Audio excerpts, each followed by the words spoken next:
How to start a short-term rental business in only 7 steps. Part 1.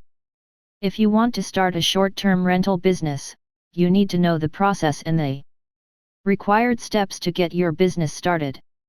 Before starting with anything, you must take care of all the legal aspects. This includes getting a license from your local government and registering for goods and services. Tax, GST. Next, you need to find property for rent on websites such as Airbnb or Airbnb. It is also essential that you have insurance for any damages caused by your renters. The next step would be to advertise on social media platforms such as Facebook and Instagram and in newspapers and flyers in the area where your property is located.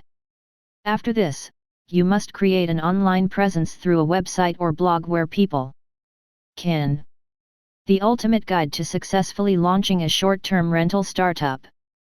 The short-term rental industry is booming. In 2018, the industry generated $2.8 billion in revenue with a growth rate of 10% per year. As a result, many people are starting to get into the business by investing in short-term rentals or renting their homes out for short periods. However, one should not underestimate the time and effort needed to successfully launch a short-term rental startup. The first thing that one should do is find an area with demand for short-term rentals and no competitors nearby. One should also make sure that they have enough money to cover initial expenses and have a reliable internet connection. This will be necessary for marketing purposes and running the business. If you want your startup, this article will help you get on that legalities efficiently and comprehensively with these 7 easy steps. Step 1. Introduction and planning. Here are some things to consider in this step to learn more about starting the first move. How to maximize your capabilities so that you don't end up like the majority of individuals that start a business putting in a lot of effort, spinning their wheels but going nowhere. Ambitious professionals frequently devote a significant amount of effort to formulating tactics that will aid them in achieving greater levels of success. They aspire to a more impressive job title, pay, and accountability for more enormous revenues, profits, and staff numbers. Family, friends, and co-workers frequently shape their ideas of success. Learn how to define objectives and create plans using psychological techniques that have been shown to boost the chance of success. There are various studies on goal setting, particularly in organizational contexts.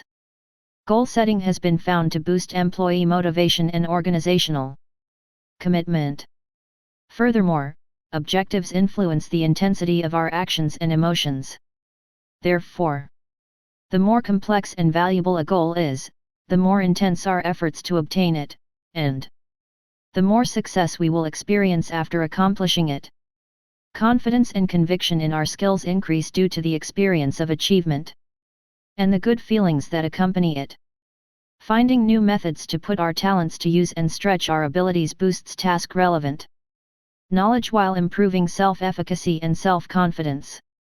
Our planning ability positively influences the apparent control over goal outcomes and our destiny.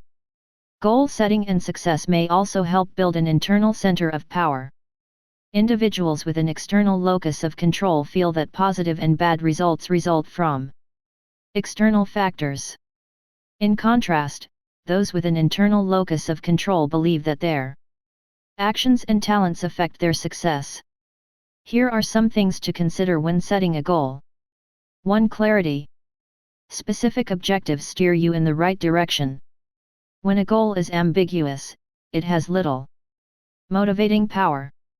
R.V. Dedworst and Bowling, 1976, discovered that objective clarity was connected to overall motivation and pleasure in the job. 2. Challenges. Goals must be difficult but attainable. Challenging objectives can boost performance by increasing self-satisfaction and drive us to develop appropriate solutions to push our talents to the maximum. 3. Task difficulty. According to Miner, 2005, highly complicated activities offer demands that may Diminish goal setting effects. Overly complex goals beyond our ability level can become overwhelming, affecting morale, productivity, and motivation. Such objectives should be achievable within a reasonable time frame. Allowing enough time to work toward a goal allows for examining the objective's complexity while assessing and improving performance. However, even the most dedicated individuals might become disillusioned if the task's intricacy exceeds their abilities. 4. Feedback. When there is instant feedback, goal planning becomes more successful. Feedback, especially internal feedback, aids in determining how well a goal is being reached and how well you are growing. Unambiguous feedback guarantees that, if necessary, action may be taken. If our performance falls short of the standard required to meet a goal, feedback helps us assess our abilities and create new, more realistic goals. When such input is delayed, we cannot promptly evaluate our plan's efficacy, perhaps slowing the rate of advancement. When we consider our progress toward a goal to be satisfactory, we believe we are capable of learning new abilities and establishing more difficult future objectives. Here are some explanation of goal setting and why it works. Goal setting is valuable and frequently vital to success when done right. Goals shift our attention away from irrelevant tasks and toward goal-relevant behavior. Goals energize performance through the motivation to expend the required effort. In line with the task's difficulty, goals encourage individuals to stick with things over time. Goals focus people's attention on appropriate behaviors and away from those that are irrelevant or harmful to task completion. How to rewire your mind to stop concentrating on the unpleasant aspects of life and to begin automatically seeing possibilities for growth and profit. Success is built on identifying and seizing opportunities, which frequently means having the inner strength to take a risk and traverse rough seas. The more positive you are, the more likely you will achieve long-term success and pleasure. You can rewire your brain to be more optimistic with a bit of practice and attention. 1. Let go of your inner negativity. If you allow yourself to focus on the bad, chronic doubt will take over your life and impact your decisions. You're submitting yourself to a cycle of uncertainty and distrust. When you have committed yourself to pessimism, it is difficult, if not impossible, to develop success. The first step is to let rid of your negative thoughts. Then, it's time to concentrate on the positive. Take charge of your thoughts and steer them in a positive direction. You might begin by intentionally and regularly focusing your thoughts on things that make you happy. Then, stop allowing negativity to restrict and pull you down. 2. Retrain your mind to convert negatives to positives. It is possible to retrain your brain to notice and focus on the good even after years of subconsciously focusing on the bad. The goal is to detect and focus on the silver linings that may be found in every terrible scenario.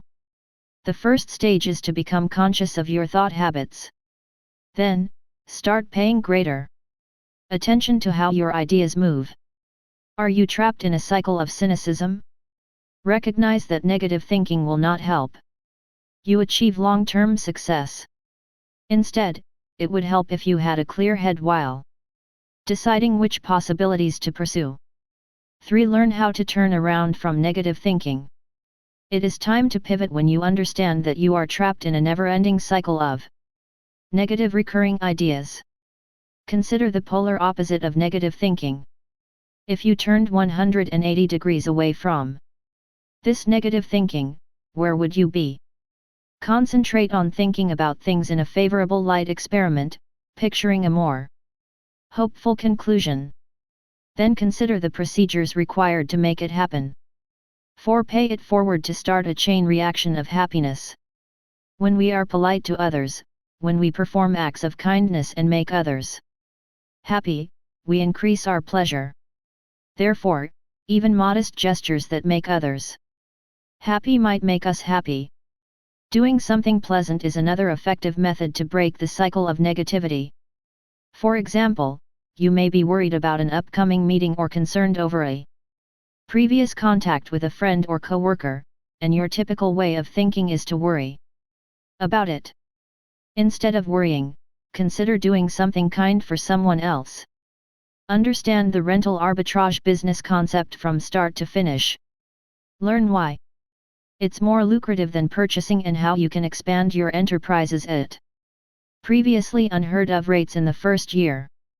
For short-term rental, STR, investors, rental arbitrage has become a hugely profitable industry. It's undoubtedly popular among people seeking financial independence through passive income. The allure of rental arbitrage is that investors do not need to own property to get started.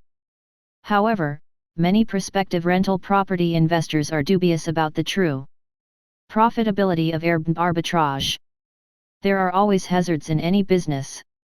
More significantly, first-time rental property hosts must understand the intricacies of rental arbitrage before concluding that it is not viable. So, is it profitable to engage in short-term rental arbitrage? What steps should you take to get started?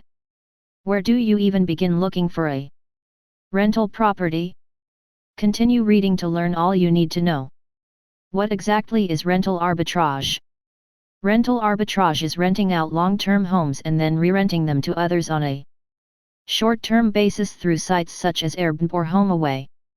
Contrary to common opinion, Airbnb arbitrage is a legal company if you follow local laws and responsibility rules. Here are some instances of successful Airbnb hosts that began conducting rental arbitrage in their apartments. Renting a rental property vs. owning a rental property. STR property investors can purchase their property or begin rental arbitrage for their business. Both systems have significant distinctions as well as advantages and disadvantages. However, rental arbitrage appears to be a more widespread technique among those looking for steady cash flow. Here's a closer look at the distinctions between owning property and engaging in rental arbitrage for an STR company. Rental arbitrage. It is not required to own property. It delivers a steady stream of passive income. Serial rental is possible, renting multiple properties. There are no real estate taxes. There is no necessity to insure appliances, which is the landlord's responsibility. Property ownership. A 20% down payment is required on the property, non-FHA loan. Property taxes, HOA fees, and utilities must be paid. It takes a year or more to recoup the initial investment and purchase a second home. Mortgages necessitate a significant financial investment. If the house is in an undesirable Airbnb region, you'll be left with the mortgage. Step 2. Starting your own short-term rental company. There are several stages to starting your Airbnb company, but here is a general checklist to get you started. 1. Find a region that is a goldmine for Airbnb. If you've already determined where to start your Airbnb arbitrage company, skip this step. The most feasible choice for a first-time STR business owner is to begin searching at rental properties in the region where you reside. This is the most convenient alternative for managing real-time visitor or property concerns. In addition, if you live near the property, you will be able to address problems more promptly. On the other hand, limiting your business to the location where you now reside is not a good idea. When it comes to rental arbitrage, the possibilities are unlimited. In places far away from where you live, the STR market may be thriving. As a result, it's critical to bear this in mind while deciding on a place. You may always grow your short-term rental arbitrage company to different areas. When you've finished experimenting in your current location, go on to the next step. Remember that the most important thing is to pick a place that provides the maximum profit. The most significant distinction is between the short-term rental price, bid, and the quantity of short-term rental revenue, Ask. Here are some of the manners used by Airbnb hosts. Getting in touch with local property managers in their region. Being a part of Airbnb host communities on social media platforms. Posting inquiries on the BiggerPockets real estate forum. Manually scanning individual Airbnb listings for various places. Whatever strategy or combination of procedures you use, keep in mind that every host is unique. One host's business may be conducted differently from another host's in the exact location. As a result, despite their precise location, they may be making more money. They urge that you take a more deliberate approach to establish your company. 4. Example, using software to investigate various rental arbitrage sites might be an excellent alternative. Which legal entity to form for the best liability protection, tax benefits, scaling possibilities, how to include it, where to create it, and how to maintain it in good standing. Choosing the appropriate legal structure is an essential component of establishing a business. Whether you're just starting or your company is expanding, it's critical to understand your alternatives. Partnerships can operate as either a sole proprietorship or a limited liability partnership, depending on the funding and liability structure of the company. Corporations can sell stock to get more cash for expansion, but single proprietors can only access funds from personal accounts, credit cards, or bring on partners. We've compiled the most common types of business entities and their notable features to help you decide on the best legal structure for your business. Considerations to consider before deciding on a business structure. It's not always straightforward to pick which structure to use for new enterprises that might fall into two or more categories. First, you must examine your startup's financial requirements, risk, and growth potential. It might be challenging to change your legal structure after establishing your company. So consider it carefully in the early phases of organizing your company. Here are some crucial aspects to consider while deciding on a legal structure for your company. Of course, it would help if you also planned on consulting with your CPA for assistance. 1. Flexibility. Where do you want your firm to go, and what kind of legal structure will allow it to grow? Examine your company strategy to determine which system best corresponds with your aims. Your entity should foster the prospect of development and change rather than stifle it. 2. Complexity. Nothing is more straightforward setup and operational complexity than a sole proprietorship. Register your name, begin a business, record your revenues, and pay personal income taxes. However, obtaining outside finance might be problematic. On the other hand, partnerships need a formal agreement outlining the duties and profit shares. 3. Liability. Because the law considers a company its entity, it carries a minor level of personal guilt.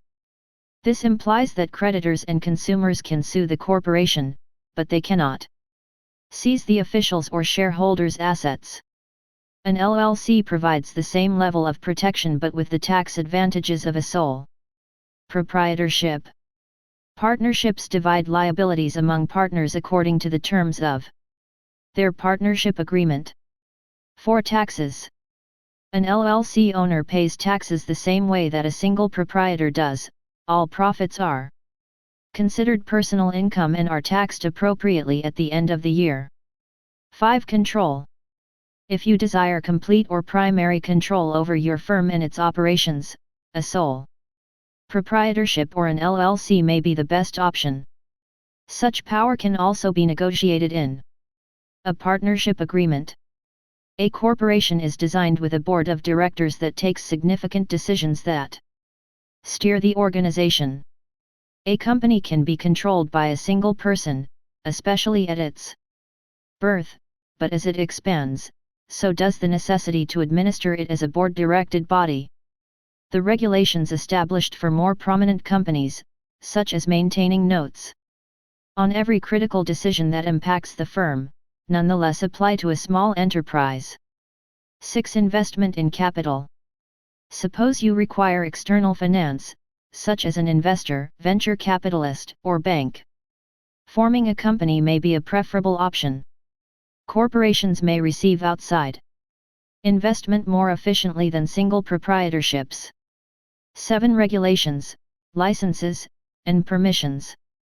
You may require special licenses and permits to operate in addition to officially registering your company organization.